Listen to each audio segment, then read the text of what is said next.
네, 제대 위에서 강의하는 사람 처음 봤죠? 계속 부반장 교육한 거 영상 보니까 내려와서 칠판 쓰고 그러시던데, 네, 제가 여기 제대 위에서 하는 이유는 제가 작아서 안 보일까봐 올라왔습니다. 잘 보이나요?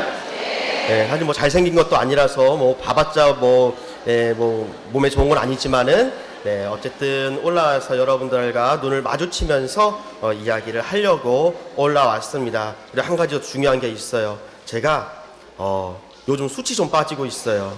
그래서 머리 숱을 좀 보강하고자 파마를 했는데 파마를 해도 이 탈모가 메꿔지진 않더라고요. 그래서 제가 고개를 숙일 때마다 여러분들이 안쓰러워 할까봐 올라와서 고개를 숙이면 그래도 조금 덜 보일까봐 그래서 올라와서 합니다. 네, 잘 들리시죠? 네, 그러면은 이제 시작을 하도록 하겠습니다. 시작 기도는 무슨 기도를 할까 하다가 우리 오늘 주제가 뭐죠? 영원한 삶. 그렇죠? 영원한 삶에 대한 노래가 하나 있어서 노래를 같이 하는 걸로 하겠습니다. 반주 없이 제가 한 소절 부르면 한번 따라 부르신 다음에 다 같이 부르시는 걸로 하겠습니다. 신상옥 씨가 작곡하신 하느님의 그 사랑이라고 하는 노래가 있어 아마 들으면 다 아실 거예요. 제가 한 구절씩 하면은 따라서 한 구절씩 하시고 그 다음에 다 하신 다음에 다 같이 부르는 식으로 하겠습니다. 자매님들이 많으니까 좀 높여야겠죠? 네. 하느님 이 세상을 시작. 하느님 이 세상을 사랑하신 나머지 시작. 사랑하신 나머지 당신 아들 주셨으니 시작. 당신 아들 주셨으니 그를 믿는 이는 누구나 다 시작. 그를 믿는 이는 누구나 다 영원한 생명을 얻으리라 시작. 영원한 생명을 얻으리라. 성부와 성자와 성령의 이름으로 아멘. 자, 이제 불러보겠습니다. 시작. 하느님 이 세상을 사랑하신 나머지 당신 아들 주셨으니 그를 믿는 이는 누구나 다 영원한 생명을 얻으리라. 잘할 때까지 할 거예요.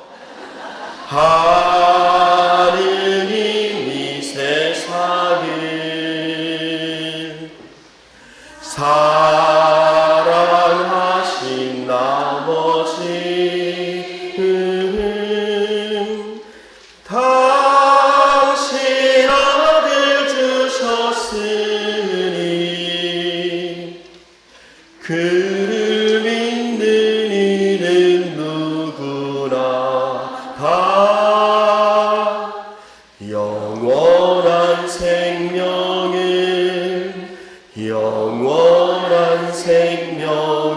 얻으리라.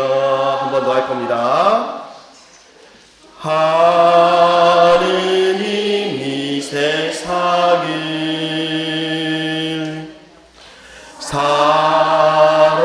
사랑하신 나머지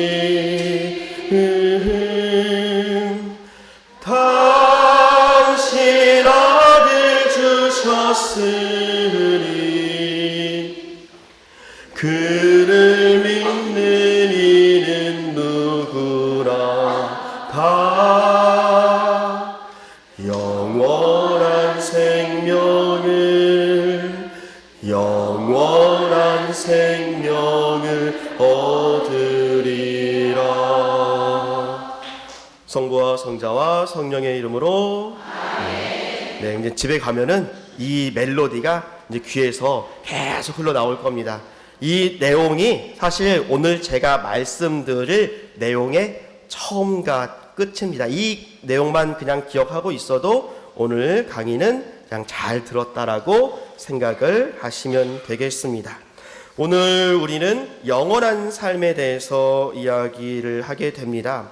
사실 쉽고도 어려운 내용이에요. 왜 쉽냐면은 장례미사 때마다 맨날 하는 얘기거든요. 네, 영원히 살기 위해서 우리의 죽음은 어떠한 것인가에 대해서 영성적으로 이야기하기는 굉장히 쉽습니다. 그러니까 쉽다기보다도 영성적으로는 이야기할 수 있어요. 그런데 이거를 교리적으로 이야기를 하기 시작하는데 자칫 잘못하면은 제가 뭐가 되냐면은 사이비 교주가 될 수 있습니다. 네, 영원한 생명이라고 하는 것은 우리 가톨릭 교회의 교리 중에서 부활신앙과 관련되어 있는 거예요. 부활은 사실 우리가 그러니까 교회에서 믿는 것의 처음이자 끝이라고 얘기할 수 있어요. 이것을 잘못 건드리면 저는 어떻게 된다? 사이비 교주가 된다. 여러분들 다 끌고 교회 하나 새로 만들 수 있어요.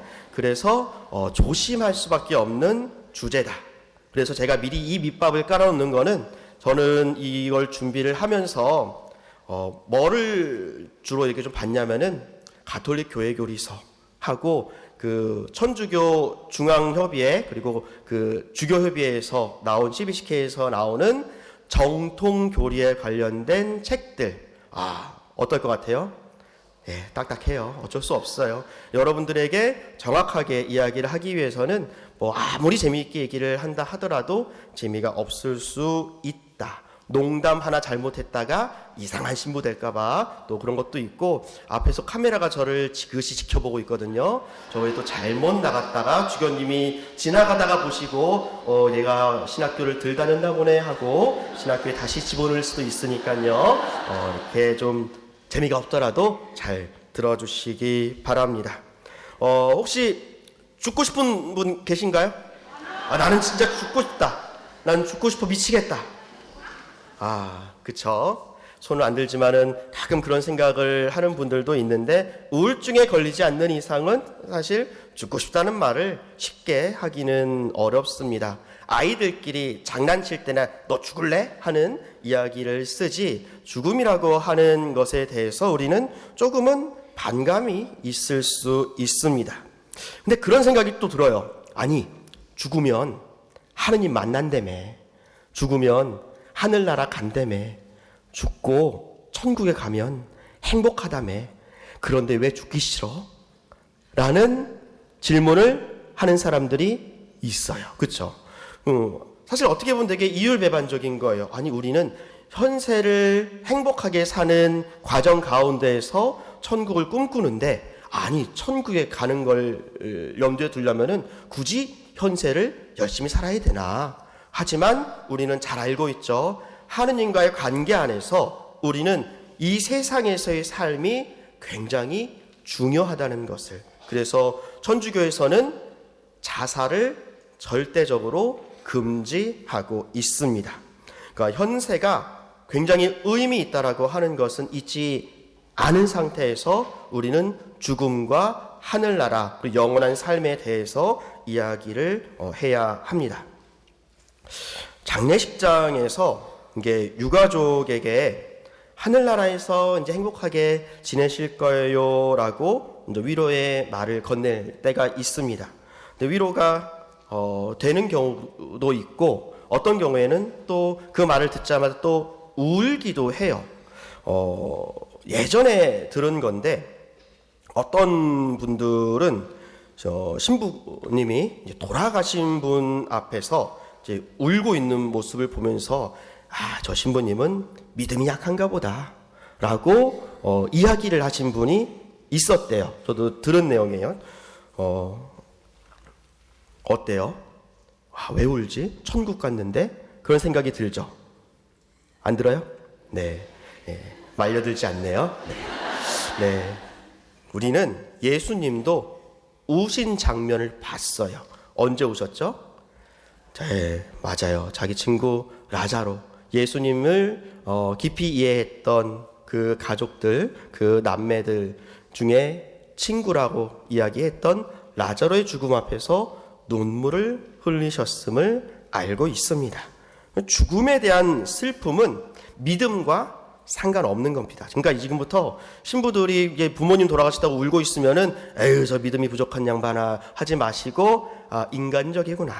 예수님도 우셨는데 뭐 지각게 안 울고 백이겠어 이렇게 생각하시면 되겠습니다. 하느님께서 우리 마음에 남겨두신 당신 사랑의 흔적이에요. 우리가 죽은 사람을 위해 기억하고 울 수 있는 그 모든 감정들은 하느님께서 우리에게 남겨주신 그 사랑의 흔적입니다.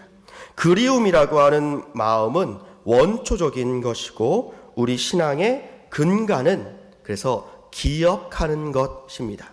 우리가 미사하는 것도 기억하는 것이에요. 예수님의 그 뜨거운 사랑, 십자가의 죽음과 우리를 위해 자신을 내던지신 하느님의 사랑, 그리고 성체 안에 아직도 우리를 지켜주기 위해 계신 그 예수님의 현존, 이 모든 것을 기억하는 것, 바로 그것이 우리 신앙의 근간이라고 할 수 있습니다. 다만 죽음이라고 하는 것이 예수님을 통해서 원래는 죽음은 죄의 결과였어요. 원래는. 그런데 예수님께서 죽음을 겪으심으로써 구원의 문으로 바뀌었습니다. 그래서 죽음이 더 이상 예수님이라고 하는 새로운 그 필터라고 할 수가 있어요. 필터를 통해서 예전에는 아유 사람이 죄를 지었으니 죽어야지 였다면 이제는 우리가 구원받기 위한, 우리가 하느님 나라를 가기 위한 하나의 열어야 할 문이 되었다라고 보시면 됩니다. 그래서 우리는 죽음을 마냥 두려워할 필요는 없다라고 하는 것을 먼저 말씀을 드립니다. 그리고 우리가 죽음에 대해서 이해하려면은 선행되어야 할 몇 가지가 있어요. 그 중에 첫 번째가 뭐냐면 시간을 지워야 돼요. 뭘 지워요? 시간을 지워야 돼요. 가톨릭 교리에서는 사심판, 공심판이라고도 하는 최후의 심판, 이렇게 심판을 받고 또 천국과 연옥과 지옥 교리가 있습니다. 그런데 이것들을 곰곰이 생각해 보면은 이런 의문이 생깁니다. 천국은 부활 이후에 가능한 것인가? 이해가 되지 않습니다. 부활하기 전까지 임시로 있는 곳이 천국인 것인가? 아니면 부활해서 공심판을 받고 천국에 가는 것인가? 시간이 있다면 이해하기 어려운 개념입니다. 예수님의 재림을 기다려야 한다면 도대체 아담은 얼마나 더 기다려야 되는가? 그러니까 흔히 생각하는 것처럼 죽으면 심판을 받아서 연옥에 갔다가 정화된 다음에 천국에 갔다가 예수님이 재림해서 세상의 끝날이 오면 공심판을 받고 부활해서 성인들 먼저 부활하고 그 다음 순서표 뽑아서 내 부활 순서 기다렸다가 부활해서 사는 것이 아니라는 겁니다. 그래서 이 모든 일들이 일어나지만 순서표는 안 뽑아요. 그 시간의 흐름은 지금 우리가 느끼는 그 시간과는 다른 것입니다. 왜냐하면 우리가 죽음의 문을 통과하면서 하느님의 시간 안으로 들어가는 것이기 때문입니다. 창조물의 시간이 아니라 창조주의 시간, 즉 시간과 장소에 제약이 없는 하느님과 같은 초월되어 있는 상태로 돌아가게 됩니다. 그래서 우리 머릿속으로는 이해가 되지 않습니다. 우리는 어떤 상황을 이해하려고 할 때 시간 순서대로 이해하려고 하는데, 근데 하느님의 시간은 어때요? 천년도 당신 눈에는 지나간 어제 같듯이 시간은 흘러가는 것이 아니라 하나의 커다란 바다처럼 모여들어 있는 것입니다. 그래서 우리가 시간을 흘러가는 걸로 계산을 하면은 이 도대체 우리의 이 구원, 우리의 천국, 영원한 삶, 이것을 이해하기가 어렵습니다. 그래서 우리는 죽는 그 순간 연옥에 있으면서 천국에 있는 것이고, 심판을 받으면서 부활을 하고 있는 것입니다. 연옥에서의 기다림이라는 것은 시간적 차원의 지루한 느낌이 아니라 내 영혼이 정화되어가는 그 질적인 존재의 기다림이라고 생각하시면 됩니다. 그래서 좋은 게 있어요. 뭐냐면 여러분들이 사랑하는 누군가가 돌아가셨어요. 뭐 그게 부모님이 되실 수도 있고 친한 친구가 될 수도 있겠죠. 어때요? 슬프죠. 그래서 매일 열심히 기도를 하십니다. 그런데 문득 이런 순간이 찾아와요. 한 10년쯤 지났는데 이제 이쯤이면 연옥에서 나오지 않았을까? 내가 기도를 해도 되나? 이런 생각이 들 때가 솔직히 있어요, 없어요? 없어요. 말려들지 않네요. 네. 여기는 교육을 많이 받으셔가지고, 네. 맞아요. 없어요. 왜냐하면, 이제 연옥에서 나올 때도 되지 않으셨나? 천국간 양반한테 우리가 미사지양 올리고 연도 바치는 게 의미가 있을까 싶지만, 그렇지 않다는 겁니다. 100년이 지나서, 1000년이 지나서 기도하는 것도 역시 연옥 영혼에게 큰 위로가 됩니다. 우리는 시간의 한계 속에 갇혀 있기 때문에 우리 입장에서는 돌아가신 분이 연옥에 있으면서 동시에 천국에 계시다는 것입니다. 자, 이제 제가 왜 우리에게 좋은 것이 있다고 말씀을 드린 건지 알려드릴게요. 시간의 한계에 갇혀 있는 우리 입장에서는 이제 연옥에 있으면서 동시에 천국에 계시다는 건데, 천국에 계시다는 것은 무엇을 의미하죠? 성인이 되셨다는 거예요. 성인이 되셨다는 것은 다른 말로 우리를 위해 기도를 하시고 통공을 주신다는 겁니다. 결과적으로 우리는 우리가 돌아가신 분을 위해 기도하는 그 순간, 그분은 우리를 위해 하느님과 가장 가까운 곳에서 우리를 위해 기도하신다는 겁니다. 그래서 기도라는 것이 얼마나 대단한 거냐면요, 하늘과 땅과 연옥이 하나로 합쳐지는 순간이에요. 우리가 연옥 영혼을 위해서 기도를 한다라고 하는 것은 그런 의미입니다. 그래서 하느님 안에서 하나가 되는 순간이기 때문에 누군가를 위해 하는 그 기도는 그분을 위해서도 좋고 나를 위해서도 굉장히 의미 있는 시간입니다. 그래서 기도를 한다는 것은 그냥 시간 들여서 저 사람을 위해서 기도하는 거니까 저 사람만 잘 되고 말겠지가 아니라, 내가 기도하는 그 순간 그분은 천국에서 우리를 위해 기도하고 계시다. 특히 내가 사랑하는 사람들은 나를 위해서 기도를 하실 거고, 더 중요한 거는 내가 살아있을 때 미워했던 사람들을 위해서 기도를 하면은 그 사람들은 어때요? 훨씬 더 큰 위로를 받아요. 그 위로의 크기가 큰 만큼 하늘에서 우리를 위해서 더 크게 기도를 해주시겠죠. 그래서 원수를 사랑하라는 것은 결과적으로 나한테 좋다. 그래서 미워하는 사람일수록 돌아가시면 더 많이 기도하고 그분이 빨리 천국에 가서 나한테 뭐 하라? 빚을 갚아라. 네, 기도로 빚을 갚아라 라고 하시면 되겠습니다. 그러면 죽음은 우리를 어떻게 변화시키는가에 대해서 말씀을 드리겠습니다. 우선은 우리 죽음에 대해서 이야기할 때에 한 3가지 정도 환상을 좀 깨야 될 게 있어요. 그게 뭐냐면, 첫 번째는 윤회하고 전생에 대한 환상입니다.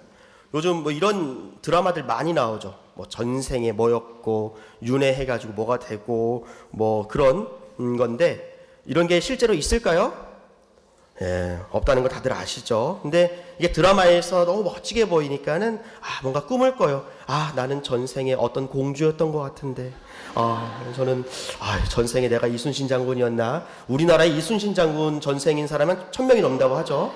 그러니까 그런 사람들의 이야기에 너무 골몰하게 이게 좀 빠져들지를 않았으면 좋겠어요. 우리는 윤회나 전생이라는 것이 있을 수가 없어요. 하느님은 우리를 있는 그대로 받아들이시고 있는 그대로 당신 나라로 초대하십니다.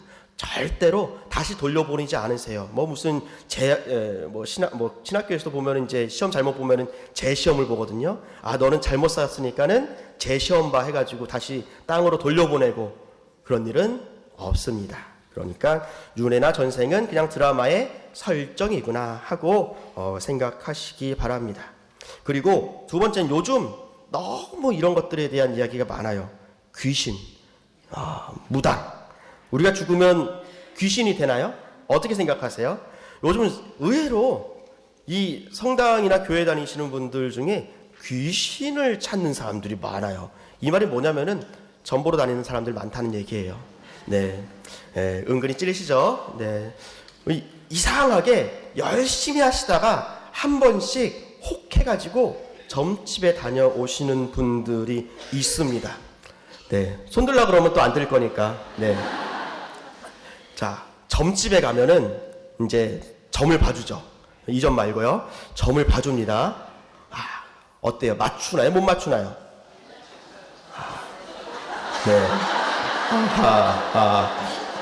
한 분 말려 들어왔어요. 점괘가 안 나온대요. 두 분 말려 들어왔습니다. 맞춥니다. 맞춰요. 맞춰요. 점집 가면은 이상하게 맞춰요. 어떻게 알아요?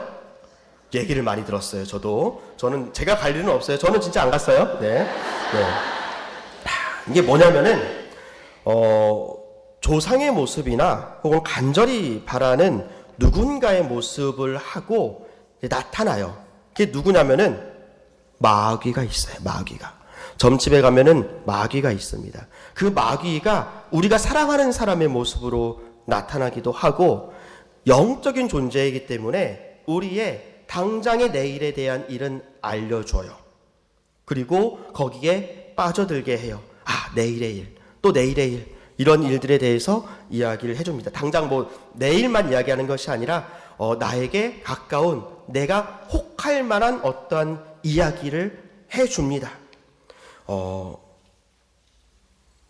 점집 열심히 다니고 굿하면은 왠지 좋은 일이 생길 것처럼 막 현혹을 해요. 근데 제가 내일을 알려준다고 했잖아요. 그런데 내일 모레를 알려주지는 않습니다. 이 말이 뭐냐면 너 내일 돈을 많이 벌게 될 거야. 저쪽으로 가서 뭘 하면은 너는 돈을 벌게 될 거야 해가지고 저쪽에 가서 돈을 벌어요. 그 돈을 찾으러 은행에 가다가 어떻게 돼요? 사고가 나요. 자, 이게 뭐냐면은 마귀는 우리에게 좋은 것처럼 보이는 것을 알려줘요. 자, 우리가 성당에 다니면 어떻게 돼요? 저 돈 벌 수 있는 곳에 하느님이 알려줘요, 안 알려줘요? 그렇죠? 왜요? 가다가 사고 날 걸 아니까. 그렇죠? 그러니까 하느님은 내일 모레를 알려줘요. 우리가 당장의 무엇에 대해 현혹을 당해서 사고를 당하는 것보다 하느님이 무능하다는 욕을 먹더라도 우리를 구원해 주기를 원하시는 거예요. 그래서 우리가 서운할 때가 많아요. 성당 안 다니는 사람들 저렇게 돈 펑펑 버는 것 같은데 우리 성당 나와 있는 시간에 내가 조금 더 하면은 좀 돈을 벌 수 있었을 것 같은데 이렇게 주식 하시는 분들은 내 미사 보는 동안에 주식이 올랐는데 이거 내가 그때 털었어야 되는데 어떠한 생각을 하세요. 근데 그게 당장의 내일에 대한 이야기인 거지 하느님께서 우리에게 주시는 것은 굉장히 서운할 정도로 길게 보세요. 그래서 우리가 점집에 현혹당하는 거예요. 점집은 당장 내일 어떻게 해야 되는지 알려주니까. 하느님은 그렇게 알려주지 않으세요.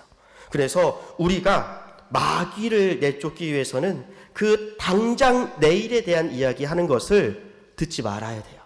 그러니까 어쩔 수 없어요. 그 얘기 한번 들으면은 혹해서 매일 당하게 돼요. 이게 마약하고 똑같아요. 도파민이 아주 그냥 펑펑 나오거든요. 그래서 거기를 끊지 못하는 분들이 많습니다. 그래서 우리를 결국 절망과 불행으로 인도하게 됩니다. 그래서 현혹되지 않으시길 바라고요. 그 다음에 마지막으로 세 번째 환상이 있습니다. 뭐냐면은 천국에 대한 환상이에요. 우리가 영화나 소설 같은 걸 보면은 이제 천국이 마치 막 도파민 천국인 것처럼 보여지는 곳으로 묘사를 많이 합니다. 뭐 쾌락의 장소라고 생각될 정도로. 그리고 천국은 우리의 지성으로 파악할 수 없다가 답이에요. 그래서 제가 천국은 이런 곳입니다라고 얘기하는 순간 저는 어떻게 돼요? 주교님이 신학기 한번 더 보낼 거예요. 천국은 어떠한 것이라고 딱 명확하게 이야기를 할 수가 없습니다. 그 이야기한 사람들 다 사이비 교주가 됐어요. 그래서 우리는 천국에 대해서 함부로 이야기를 할 수 없지만 또 이 천국에 대해서 우리가 함부로 이야기하는 사람들의 그 이야기에 너무 현혹당하면 안 됩니다. 과학자들은 또 이런 얘기를 해요. 천국은 지루할 것이다. 왜냐하면 우리가 좋은 일을 아주 매일 영원히 반복된다고 해봅시다. 한 10,000년 정도 똑같은 좋은 일이 있다고 생각되면 그게 좋겠습니까? 라고 하면서 지루할 거라고 얘기를 해요. 근데 그것은 순전히 인간의 관점에서 바라본 천국의 모습입니다. 그래서 천국에 대해서는 저도 확실하게 어떤 것이다라고 말씀드리고 싶지만 그것은 아직 이 세상에 매여있는 우리의 머릿속으로 감히 상상할 수 없는 곳입니다. 자, 이제 죽음에 대한 환상을 깼으니까 제일 중요한 부분들로 들어가겠습니다. 자, 우리가 영원히 살고 싶으시죠? 영원히 살 거예요. 근데 영원히 살기 위해서 지나쳐야 하는 과정이 있습니다. 뭘까요? 연옥. 그쵸? 무엇보다도 연옥이라는 것에 대해서 우리는 이런 생각을 가지고 있어요. 반지옥. 어때요? 맞나요? 뭔가 지옥도 뜨겁고 연옥도 뜨거운데 좀 덜 뜨거워서 연옥인가? 그렇게 생각하시는 분들이 생각보다 많으세요. 또 오래된 신앙을 가지신 분들은 옛날에 그렇게 배우기도 하셨다고 하더라고요. 그런데 연옥과 지옥은 완전히 다른 개념입니다. 지옥은 어떤 곳이라고 생각하시나요? 우리가 영화를 많이 봤죠. 신과 함께라고 하는 영화에 보면은 이 참혹하게 말도 안 되는 고통을 끝없이 주는 곳으로 묘사가 되었고요. 실제로 중세까지 지옥을 그렇게 그려놨기 때문에 사람들의 신앙의 방향이 천국 가기 위한 신앙이 아니라 지옥에 가지 않기 위한 신앙으로 사람들이 살았어요. 그러니까 얼마나 우울해요. 중세 보면 사람들 표정 그려놓은 그림들 보면은 다 우울해요. 우는 사람이 하나도 없어요. 성당에 나가서도 기도하는데 우는 사람이 없어요. 그렇죠? 우리는 어때요? 재밌어요? 웃을 수 있어요. 제가 매 미사 때마다 저는 이제 파견할 때 미사가 끝났으니 가서 기쁘게 생활합시다라고 외치거든요. 우린 기뻐해야 돼요. 왜냐하면 천국 갈 거니까. 천국 안 갈 사람 있어요? 갈 거예요. 그런데 이거를 지옥에 가지 않기 위한 신앙으로 살아가면은 우울할 수밖에 없어요. 오늘 뭘 했는데 이것 때문에 내 지옥 가지는 않을까? 내가 오늘 옆에 사람하고 말다툼을 했는데 이것 때문에 지옥 가지 않을까? 그런 매일매일의 불안감이 우리 마음속을 파고들어서 우울한 신앙인이 될 수 있어요. 자, 그걸 보고 내 자녀들이 엄마는 성당에 다니는데 맨날 왜 이렇게 우울할까? 성당에 다니면 우울해지나 보다. 이렇게 생각을 할까요, 안 할까요? 하겠죠. 우리는 천국 갈 사람으로 살아야 돼요. 지옥 안 갈 사람으로 사는 게 아니라. 그래서 어쨌든 말이 좀 약간 옆으로 새긴 했는데 지옥이라고 하는 것은 하느님을 거부해서 사람이 만든 곳입니다. 우리가 하느님의 사랑을 거부한 인간의 처지를 지옥이라고 할 수 있습니다. 하느님 없이 살아가는 인간의 모습이 지옥입니다. 즉 하느님께서 창조하신 곳이 아닙니다. 어떤 분들은 지옥에 대해서 이야기하면 이런 말씀을 하세요. 그 자비로우신 하느님께서, 아니 우리를 끔찍이 사랑하신다면서 왜 우리를 지옥으로 보내시려고 그렇게 안절부절 하시는 걸까? 왜 하필이면은 안 만들어도 될 지옥을 만드신 걸까? 라고 하는 생각하는 분들이 계십니다. 사랑의 하느님이 왜 지옥을 만드셨나요? 왜 그래서 우리에게 고통을 주시나요? 지옥은 인간의 자유의지로 인해서 만들어진 곳입니다. 사람이 하느님의 사랑을 거부할 때, 나는 하느님 없이 살 수 있어 라고 생각할 때, 또 죄의 무게로 더 이상 나는 하느님을 바라볼 수 없어 라고 생각할 때 스스로 걸어 들어가는 곳입니다. 그래서 지옥교리를 할 때 늘 사람들이 하느님의 사랑을 의심하곤 하는데, 그 사랑을 의심하지 마시기 바랍니다. 우리가 영원한 삶과 부활 그리고 심판에 앞서서 가장 마음 깊이 묵상할 내용이기도 합니다. 하느님이 나를 얼마나 사랑하시는 걸까? 그렇죠? 간보지 말라는 얘기입니다. 하느님의 사랑을 시험하지도 말고 그 사랑을 이용해서 내 죄를 합리화시킬 필요도 없습니다. 지옥은 하느님의 사랑으로부터 등 돌리면서 시작되는 것이기 때문입니다. 자, 그렇다고 함부로 심판을 해서도 안 됩니다. 예수님께서 제일 싫어하시는 것이 심판하는 거였어요. 이웃을 함부로 심판하지 말고 또 자기 스스로를 또 함부로 심판을 해서는 안 됩니다. 심판은 오로지 예수님만 하실 수 있습니다. 근데 그 심판하시는 예수님이 우리를 위해 돌아가신 그 예수님이 맞아요. 그 예수님이 우리가 하나도 빠짐없이 하늘나라로 오길 바라시기 때문에 그 심판을 우리는 두려워할 필요도 없습니다. 그리고 그런 우리들에게 하느님께서 주시는 선물이 바로 연옥인 것이죠. 연옥은 하느님이 만드신 걸까요? 안 만드신 걸까요? 그렇죠? 네, 만드셨겠죠. 그렇죠? 네, 우리가 살면서 죄를 한 번도 지어본 적이 없다. 저도 아니에요. 네, 네, 그런 사람이 있을 수가 없어요. 그렇죠? 유일하게 예의가 되는 게 순교로 자신의 모든 죄를 피로 씻은 그분들 빼고는 그 누구라도 죄를 짓지 않고 살 수 없습니다. 죄가 늘 우리를 따라다녀요. 제가 앞으로 걸어가고 있으면은 죄가 한 100m 방향으로 쭉 따라서 오고 있어요. 모두가 사실 그렇습니다. 내가 알고 있는 죄도 있고 모르고 있는 죄도 있고, 그래서 모든 죄를 정화하기 위해서 필요한 것이 바로 연옥입니다. 지옥불은 어떤 고통이냐면은 우리 영혼의 고통이에요. 우리 영이 사실 어디로부터 유래됐는지 아세요? 하느님으로부터 유래됐죠. 짐승과 사람이 다른 것은 우리는 창조될 때 하느님의 영이 우리 안으로 들어왔어요. 하느님의 숨이. 그래서 우리의 영에는 하느님이 함께 하십니다.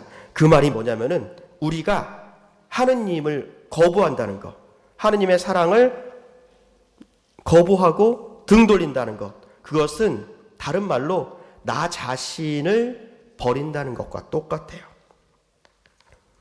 그래서 지옥은 하느님을 거부하는 것이고 영을 태우는 고통입니다. 물리적으로 뜨겁다의 개념이 아니라 내 영을 부정하고 존재를 부정하는 고통이라고 하는 것이죠.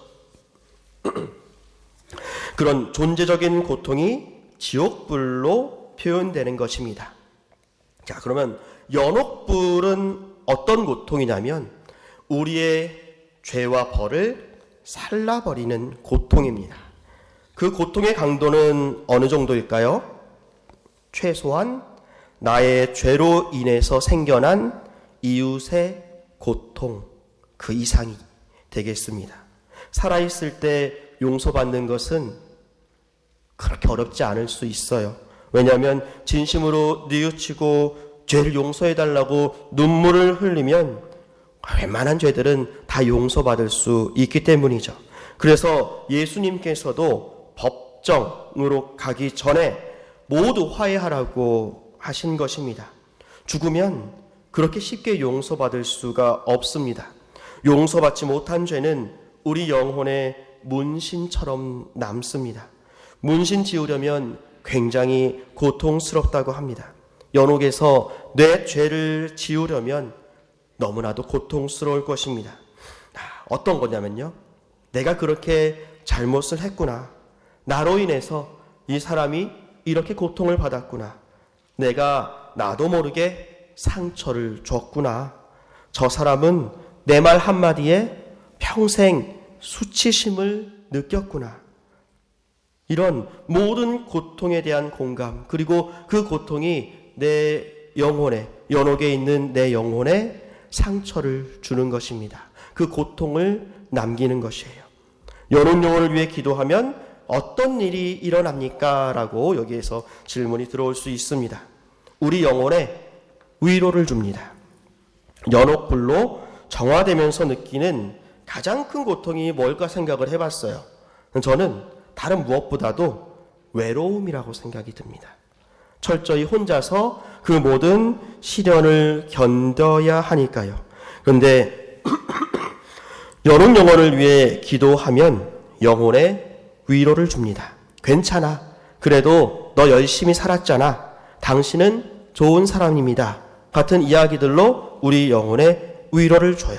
그러면 우리가 받고 있는 그 죄에 대한 고통들, 참회를 하면서 느끼는 그 고통들이 덜어지게 되는 것이죠. 그래서 연옥 영혼을 위해서 기도하라는 것입니다. 제가 한 얘기에 대해서 베네딕토 16세 교황님께서 하신 말씀으로 증명을 할게요. 희망으로 구원된 우리라고 하는 회치간에 이런 말씀을 하셨습니다. 우리의 삶은 서로 관련되어 있고 수많은 관계를 통하여 함께 연결되어 있습니다. 혼자 살아가는 사람은 아무도 없습니다. 혼자 죄 짓는 사람은 아무도 없습니다. 혼자 구원받는 사람은 아무도 없습니다. 내가 생각하고 말하고 행동하고 이루는 것에서 다른 이들의 삶이 끊임없이 내 삶 안으로 들어옵니다. 반대로 내 삶도 다른 이들의 삶에 흘러들어가 좋은 쪽으로든 나쁜 쪽으로든 영향을 미칩니다. 그래서 다른 사람을 위한 나의 기도는 심지어 그가 죽은 다음에라도 그에게 무관한 외적인 것이 아닙니다. 존재의 상호 연결 안에서 다른 이에게 감사하며 그를 위하여 기도하는 것은 그의 정화에 작은 도움이 될 수 있습니다. 여기에서 지상의 시간을 하느님의 시간으로 바꿀 필요가 없습니다. 영혼들의 친교 안에 단순한 지상의 시간은 극복됩니다. 다른 사람의 마음을 어루만지는 것은 언제라도 늦지 않으며 결코 헛되지도 않습니다. 네, 지금까지 제가 한 얘기가 다 이런 근거를 가지고 한 얘기라는 것을 말씀드린 것입니다. 죽은 이를 위해 기도하는 것이 얼마나 아름다운 일이고 내 영혼에도 도움이 되는 일인지를 아셨으면 이제 연옥에 대해서는 다 아신 겁니다. 그리고 이제 우리가 알고 싶은 내용에 대해서 말씀을 드리겠습니다. 영원히 살고 싶은데 연옥에서 영원히 살 건 아니잖아요. 그렇죠? 뭐 지옥 가고 싶으신 분 뭐 아까 없었으니까 간혹 뭐 찜질방 좋아하시는 분들 뭐 지옥 불가마 좋아하실 텐데 그런데 말고 우리는 천국에서 영원한 삶을 꿈꾸고 있습니다. 그래서 천국에 대한 가톨릭의 교리를 말씀을 드릴게요. 한 5가지로 요약을 할 수 있습니다. 첫 번째, 천국은 하느님과의 궁극적인 만남이다. 그러니까 지복직관이라고 얘기를 하죠. 하느님을 직접 바라보고 사랑할 수 있는 그 관계로 돌아가는 것. 그 두 번째는 천국에서 우리는 완전한 행복을 누린다. 마치 도파민처럼 즉흥적이거나 쾌락적인 행복이 아니라 마치도 온 마음이 따뜻하고 차분한 가운데 누리는 어쩌면은 휴일에 누리는 그런 따뜻한 행복감, 그런 모습으로 완전한 행복을 누리게 됩니다. 세 번째는 하느님께서는 모든 사람을 천국에 초대하신다. 요한복음 3장 16절에 따르면 하느님께서는 세상을 너무나 사랑하신 나머지 외아들을 내주시어 그를 믿는 사람은 누구나 멸망하지 않고 영원한 생명을 얻게 하셨다라고 하셨습니다. 하느님께서는 단 한 명도 빠짐없이 당신의 나라에 초대를 하고 계심을 성경의 여기저기에 말씀을 하고 계십니다.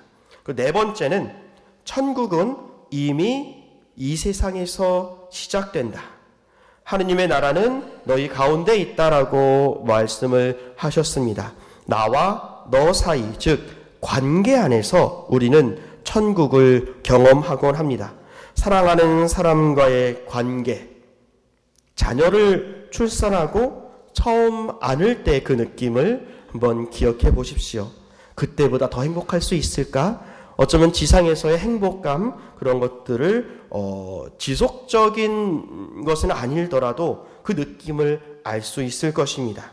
사랑의 관계에서 오는 행복의 그 단편적인 기억들로 우리는 천국을 유추할 수 있습니다.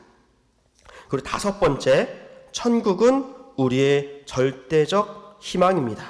우린 불안하고 고통으로 얼룩진 우리 인생의 유일한 구원이 바로 천국이라는 것입니다. 구원이라고 하는 말 자체가 우리가 천국으로 올라가는 것을 이야기합니다. 그래서 잘난 사람들에게도 고통이 있어요. 저는 지난번에 이재용 씨가 감옥에 가는 걸 보고 참 아무리 돈이 많고 세상에서 모든 사람들이 다 저 사람은 대단해, 훌륭한 사람이야 라고 하는 사람들도 자기 집에 가면은 뭔가 고민이 하나씩 있겠지.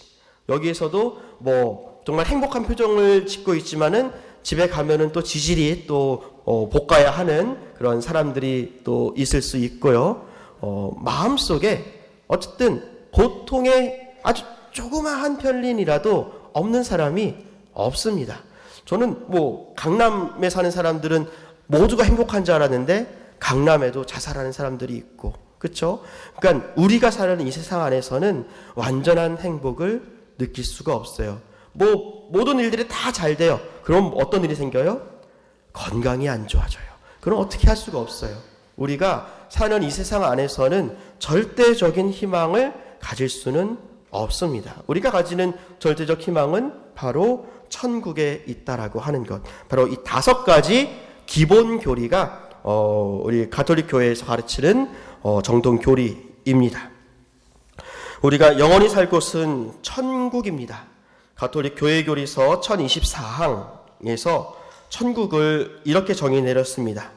성삼위와 동정 마리아와 천사들과 모든 복되신 분들과 함께하는 생명과 사랑의 이 친교를 천국이라 부른다. 천국을 정의 내릴 때 하느님과 성인들과 또 천사들이 함께 하시는데, 그곳의 가장 큰 특징은 생명과 사랑이 넘친다는 것입니다. 즉 천국은 죽은 자의 것이 아니라 산 사람의 것, 우리의 부활한 몸으로 생명을 넘치게 받은 상태, 아프지도 않고 고통받지도 않으며 죽을 걱정도 없습니다. 관계적으로도 어려움이 없이 모든 사람과 친교를 나누며 오해도 없고 따돌림도 없으며 모두가 서로를 사랑에 마지 않고 또 배려하는 가운데 영원히 하느님께서 주시는 기쁨 속에 살아가는 것, 이것이 천국인 것입니다. 네, 상상이 안 되죠. 제가 처음에 말씀을 드렸잖아요. 상상이 안 될 겁니다. 바오로 사도는 그래서 천국을 고린토 전서에서 이렇게 표현을 했습니다. 어떠한 눈도 본 적이 없고 어떠한 귀도 들은 적이 없으며 사람의 마음에도 떠오른 적이 없는 것. 네, 어렵게 써서 그렇지 쉽게 말하면 바울 사도는 이렇게 이야기한 겁니다. 너희들이 길을 쓰고 상상해봐도 천국이 어떠한 곳인지는 알 수 없다. 다만 우리가 어떻게 해야 하늘나라에 합당한 사람이 될 수 있는지는 알고 있습니다. 주 하느님을 사랑하고 내 이웃을 내 몸과 같이 사랑해야 한다. 이것을 기억하시면 됩니다.